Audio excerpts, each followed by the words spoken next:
The editor of The Guardian newspaper has revealed he came under direct pressure from unnamed civil servants claiming to speak for the Prime Minister to destroy all materials related to Edward Snowden's revelations. Let's now discuss these latest developments with lawyer and journalist Eva Golinger. She's joining us live from New York now. Thanks for joining us here on RT. It seems that The Guardian newspaper has been put under quite a lot of pressure, hasn't it, by the UK authorities. How legal are these kind of tactics, as it were? Well, if we look at it in terms of legality under international law, of course, this is clearly violating all concepts of what freedom of the press are.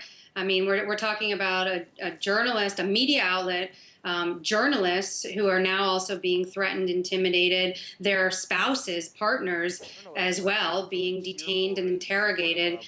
So clearly, I mean, there's been a decision made that anything related to Edward Snowden must be captured no matter what, violating anyone's rights and under any country's laws, because clearly this would be illegal in the United States. I would assume, I'm a lawyer from the US, not from the UK, but I would assume that if it's not completely illegal, it's definitely borderline, and they're crossing over some very delicate lines there in terms of the rights of journalists, the rights of the media, and basic civil rights in general.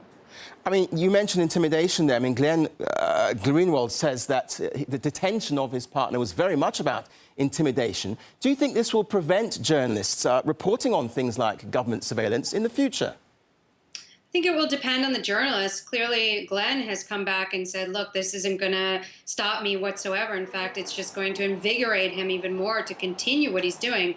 The more that people who believe in what they're doing, what they're reporting on, what they're writing on, what they're investigating, the more principled they are about that and passionate, the more they will continue to pursue that work in the face of threats. I think often these types of cheap threats and intimidations give people even more reason to continue doing what they're doing, because it's showing that those in power are clearly frightened of the information that they're putting out in their reports. But at the same time, it could certainly intimidate other journalists and create sort of an environment of self-censorship where many would be unwilling to take the risks that are involved with national security reporting, particularly when it comes to the United States. And I think that's what the U.S. is going for here, is to try to impose that general sort of self-censorship amongst journalists so that they won't go out and seek out these stories and risk their well-being to report on them. But hopefully there will continue to be many Glenn Greenwalds that will do so.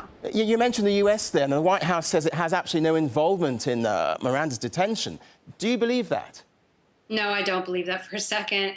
I mean, it's clear. We saw what happened in the case of President Evo Morales when his plane was basically detained, sequestered for over a 12-hour period in Europe due to the fact that European nations wouldn't let him fly over, returning to his country from Russia.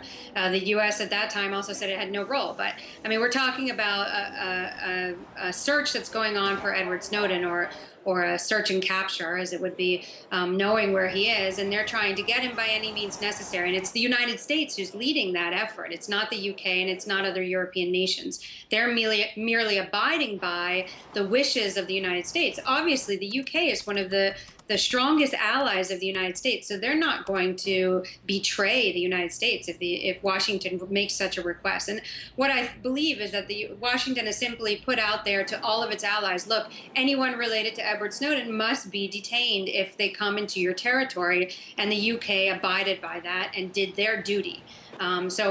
Without a question, Washington is the sort of intellectual author behind the detention of David Miranda, whether or not they were directly involved. They were notified. We know that. The White House has admitted to that. And that notification in itself shows that the UK felt they had to tell the US, hey, look, we got one of the guys. You know, it was though they were looking for the approval of the United States, which I'm sure they got. OK, we'll have to leave it there. Lawyer and journalist Eva Golinger, thanks very much for your views here today on RT.